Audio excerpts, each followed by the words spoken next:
Bon, on se la monte cette boîte à air.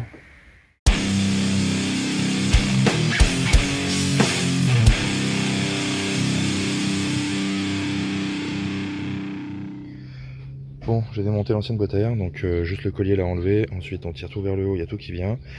Là, on va démonter l'admission d'origine. Donc ça, c'est la prise d'air qui remonte dans l'aile derrière, là, donc très peu d'intérêt. Donc pour l'enlever, une vis de 10. Ensuite, on tire vers le haut. Voilà. Il y a le collier qui tient l'électrique là enlevé. Il faudra remettre un résident ou un truc pour le tenir au niveau du câble d'embrayage là. Et l'autre truc que j'ai fait, c'est ici. J'ai ouvert plein de trous dans le nid d'abeille pour faire arriver la conduite d'air. Et la conduite d'air, voilà. J'ai pris de la gaine de VMC en 100. Donc j'ai un peu ovalisé ici. Et puis là ici, je vais bien la serrer pour que ça colle avec mon 80.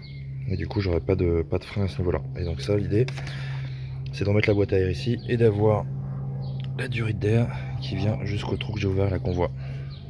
Bon, on se monte ça et on voit ce que ça donne. Bon voilà, la place est nette, on a tout enlevé, il y a juste à placer la durite avec le trou que j'ai créé là-bas. En attendant, on a enlevé ça. Et donc ça là qui est censé être la prise d'air, c'est dans l'aile, à contre-courant par rapport au vent, donc niveau entrée d'air dynamique on repassera quoi.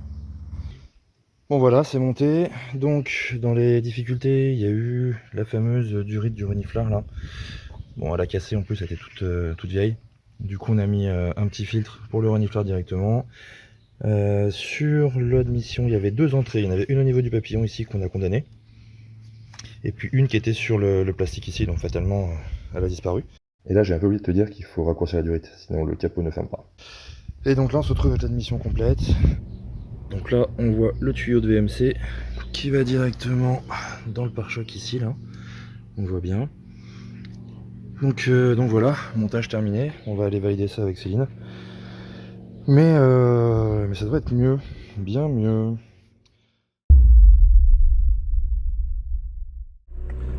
Ouais, donc avec cette modif, la voiture elle consomme un peu moins. Parce que là il me reste un quart du plein, je suis déjà à 311 km. Alors qu'avant je faisais 320-330 bornes avec le plein.